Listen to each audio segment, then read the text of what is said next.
आज chapter number 8 start करेंगे बच्चों। सबसे पहले हम पढ़ेंगे चुंबकीय द्विध्रुव की परिभाषा। इसको पढ़ने के लिए हम थोड़ा सा ध्यान दें। जैसे हमने वैद्युत द्विध्रुव की परिभाषा तैयार की थी, अर्थात उसमें क्या था कि दो विपरीत प्रकृति के आवेश थे और वो दोनों आवेश एक दूसरे से अल्प दूरी पर स्थित अर्थात 12 दूरी पर स्थित थे। तो हम वहाँ पढ़ते थे इस प्रकार बना जो निकाय होता था उसी को हम वैद्युत द्विध्रुव कहते थे। लेकिन यहाँ हम चुंबकीय द्विध्रुव पढ़ेंगे। तो यहाँ जैसे कोई भी मैग्नेट ले लें, उस मैग्नेट में यानी दो ध्रुव होते हैं +m और -m, चाहे इसको इधर रखें या इसको इधर रखें, इससे कोई फर्क नहीं पड़ेगा। इसलिए प्लस वाले को हम बोलेंगे एन पोल अर्थात उत्तरी ध्रुव और इसको बोलेंगे एस पोल अर्थात दक्षिणी ध्रुव, और ये दोनों एक दूसरे से 12 दूरी पर स्थित होते हैं। और इसकी परिभाषा किस प्रकार बनाई जाती है कि जैसे ये +m और -m यानी दोनों ध्रुव जो हैं ये समान शक्ति के होने चाहिए और दोनों अल्प दूरी पर स्थित होने चाहिए। तब इसकी परिभाषा किस प्रकार बनेगी?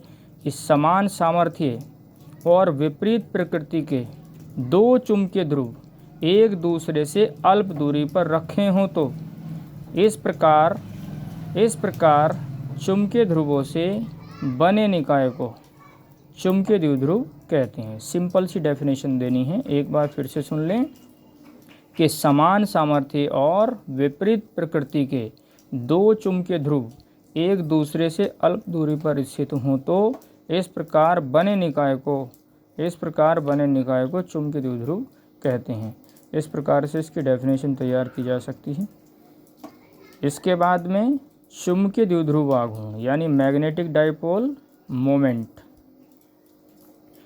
इसको पढ़ने के लिए यानी दो रूप में इसकी परिभाषा दी जा सकती है, क्योंकि चुंबकीय द्विध्रुव आघूर्ण को पढ़ने के लिए जैसे दंड चुंबक, बार मैग्नेट, तो बार मैग्नेट हमने लिया और इसमें जानते हैं ये एन पोल है और ये साउथ पोल है यानी +m और -m, और एक दूसरे से जो है 12 दूरी पर इनको इससे दिखा देते हैं।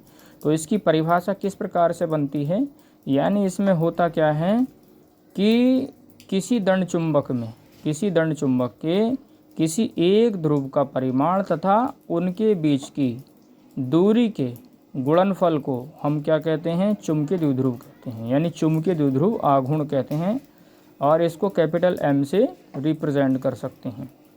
तो यहाँ देखो एक ध्रुव का परिमाण, इसका परिमाण ले लीजिए या -m का परिमाण ले लीजिए, यानी पॉजिटिव ही आएगा। तो इसलिए एक ध्रुव का परिमाण तथा उन दोनों के बीच की दूरी का जो गुणनफल है उसी को हम क्या कहेंगे? चुंबकीय द्विध्रुव आघूर्ण। और इसकी जो दिशा होती है वो सदैव यानी एस पोल से एन पोल की ओर होती है, ये ध्यान रखना। ये एक सदिश राशि होती है।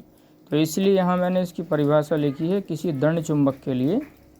देखो यहाँ किसी दंड चुंबक के एक ध्रुव के सामर्थ्य का परिमाण, यानी किसी दंड चुंबक के एक ध्रुव के सामर्थ्य का परिमाण, यानी सामर्थ्य लिखा है, सामर्थ्य कर लेना इसको, सामर्थ्य का परिमाण तथा उनके बीच की दूरी का गुणनफल दंड चुंबक का चुंबकीय द्विध्रुव आघूर्ण कहलाता है। तो इस प्रकार से हम इसको कर सकते हैं।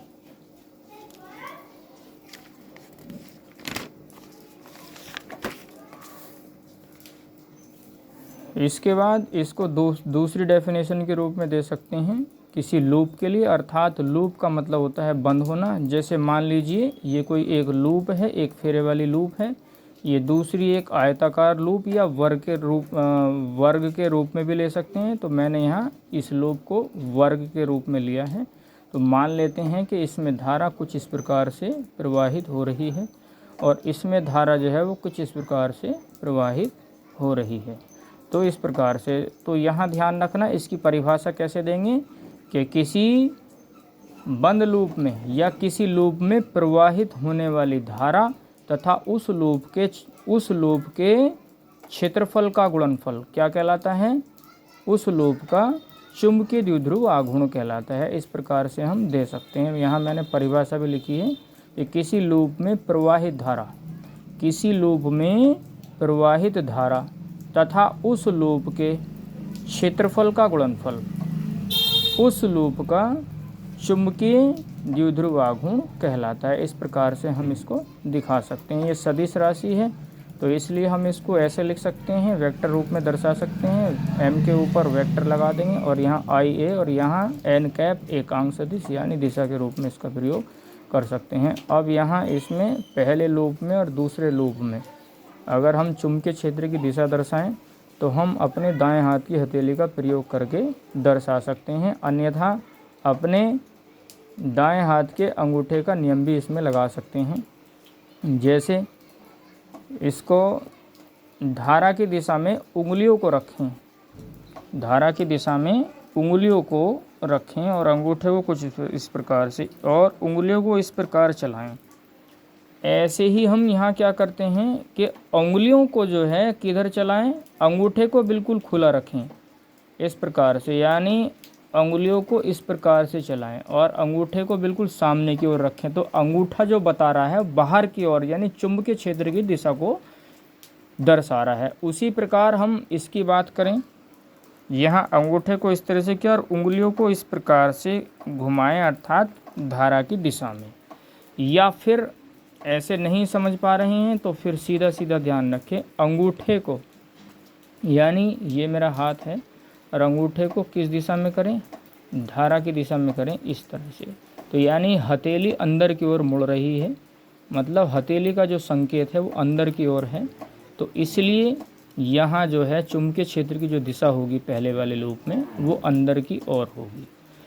इस प्रकार जैसे मेरे पास में दूसरा वर्गाकार लूप है, तो इस वर्गाकार लूप में क्या करना है कि अपने अंगूठे को, देखो यहाँ ध्यान से देखो, अंगूठे को धारा की दिशा में करें और चूँकि धारा ऐसे प्रवाहित हो रही है तो ध्यान देना, देखो मेरे अंगूठे को देखना और ये इस तरह से मैं अंगूठे को घुमा रहा है। तो सीधी सी बात है, हथेली जो है वो बाहर की तरफ इशारा कर रही है, अर्थात चुंबकीय क्षेत्र की जो दिशा होगी वो बाहर की ओर होगी।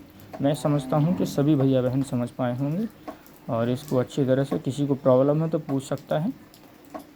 धन्यवाद, बस इतना ही।